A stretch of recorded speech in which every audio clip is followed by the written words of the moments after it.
The defense team, comprising of myself and Mr. Kemar Robinson for Mr. Grandison, we are extremely grateful and happy with the result. It means that he will not be facing any court. He has not been charged. And you will recall that this matter should have been heading to the tribunal on Friday.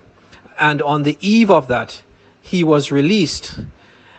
We have concerns beyond our client's case, in that current there are many persons who are in custody where it is said that they are there under the state of emergency. They are not aware of their rights. They have no representation. And the tribunal, with the best intention in the world, can only act when an application, or should I say an objection, is placed before it. And the relevant notices and persons being informed as to their rights while they are detained, that is lacking. And it is something that I believe that moving forward, if there are going to be continued states of emergency, we have to address this. It is very, very sad. There was one particular case, Kern, where an individual is in police custody, and he has been there since November of last year. This is disgraceful. QC, your revelations are quite shocking.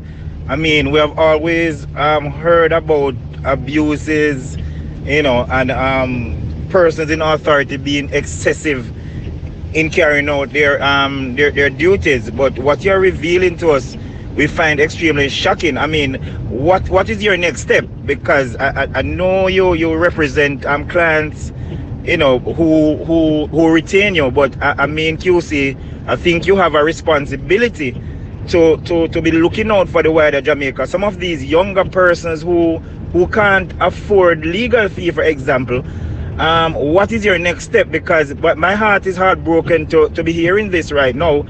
And from the media end, we're definitely going to do what we can do from our end.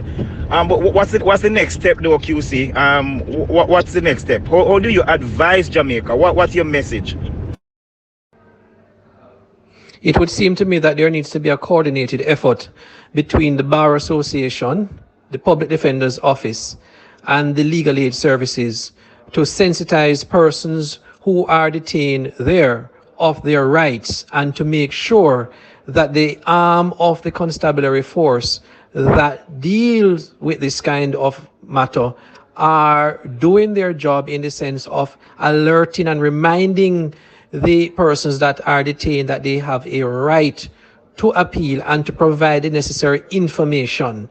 It is very important that this be done, and also that persons like myself and others give up our time freely to assist in circumstances where clearly the matters call out for attention.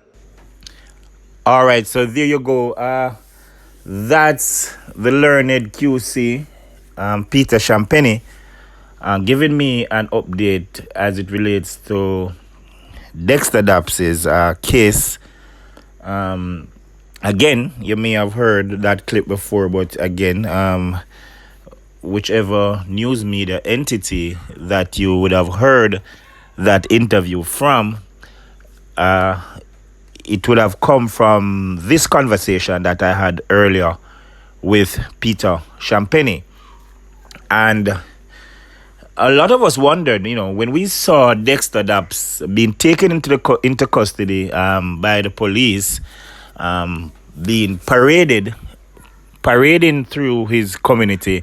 At first, we thought that it was a music video, because we didn't get that sense of seriousness, as if it was a situation whereby the artist, was in any big trouble. That the first picture that we saw that came out on social media, we actually thought that it was acting. We saw persons screaming, free up the artists, and we have seen that in the past where a number of artists, when they're putting out a new song or when they're doing a music video, They do all sort of thing to grab the attention on social media. So the truth of the matter is that when we saw that first video clip, we thought that it was another music video that was being released by Dexta Daps. But moments after, we got an official report from the Jamaica Constabulary Force indicating that Mr. Grandison, who is Dexta Daps' surname, was actually in police custody. And we got further information. I think it was the following day, about 24 hours after, that Dexta Daps was being investigated for gang-related activities. Right. And so we were a bit surprised. I mean, the entire world was surprised because Dexta Daps is known as the girls' them singer. We don't know Dexta Daps to be any bad man, Him drop one and two bad man tune and thing. But, Dexta Daps is generally known as the girls, them artists, so that really surprised a lot of persons. A lot of persons were angry with him because they had a lot of hopes in Dexta Daps and they were saying, boy, how the artists will come get mixed up in them something and now, look how your career doing good. And why would you get yourself mixed up in all of this? And then social media went on a rampage. We started hearing all sort of things. We were hearing that there were text messages found in a phone that Dexta Daps had. And it was just pure speculation, But we kept hearing because we did do, and you'll remember that we actually did an interview with Peter Champagnie in the early days, and he did indicated to us that the artist was not charged, and he would be awaiting I think it's a 30-day period to go to the tribunal to indicate to them that, look, Mr. Grandison is being held by the police, not being charged under the State of Emergency Act, and, he would go to them to have him released. And that is what Champagnie is saying in that interview. He was saying that I think it was just a couple of days left for, and I don't want to say days. I don't remember the exact, but you can draw back the clip. But what he was saying on the cusp of when he was now going to make a presentation to the tribunal, bam, the police release Dexta Daps. So it begs the question now, is this amounting to an abuse of power?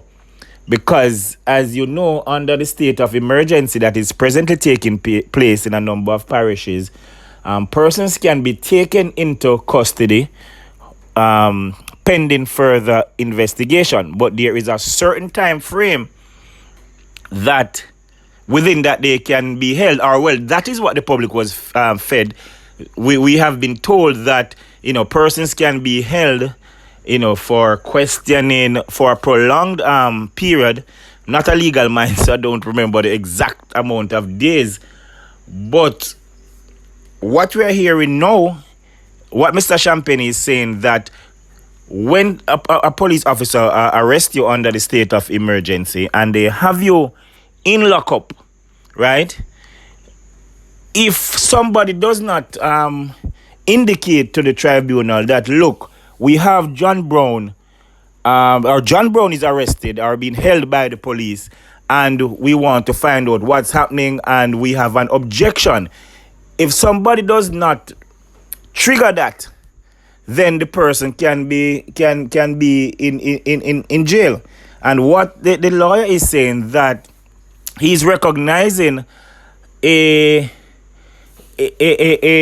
searching for the right word. He is recognizing a situation developing where the police officers are arresting youngsters without telling them their rights. They're not telling them that, look, all right, so we have held you under the State of Emergency Act. We have not charged you, but for you to be let out, you have to have legal representation who will go to the tribunal for you. And that is why he's saying that there have been persons who have been held from last year, November, who are still locked up because they do not have legal representation. There's nobody there to trigger that objection at the tribunal.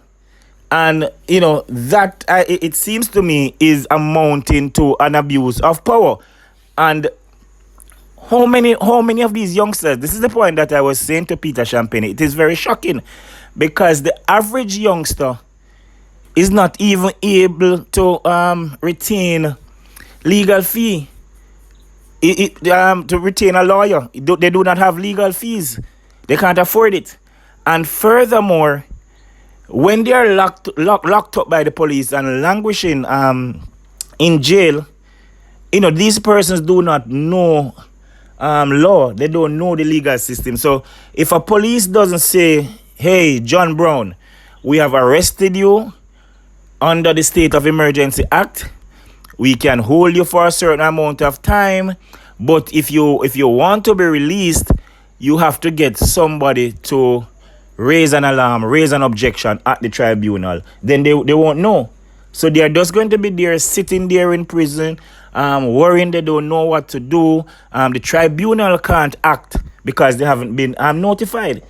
And I really think that, the powers that be need to really jump on this right away. It is just inhumane, it is unfair, and sometimes I wonder why so many things happen in this society. But these are the sort of things why we have a society and we think sometimes persons are so evil and wicked against each other. But this is the sort of injustice. And I mean, it doesn't look good. The police force has been getting so much high marks recently. And I have to commend the new Jamaica Constabulary Force that I see. They are visible.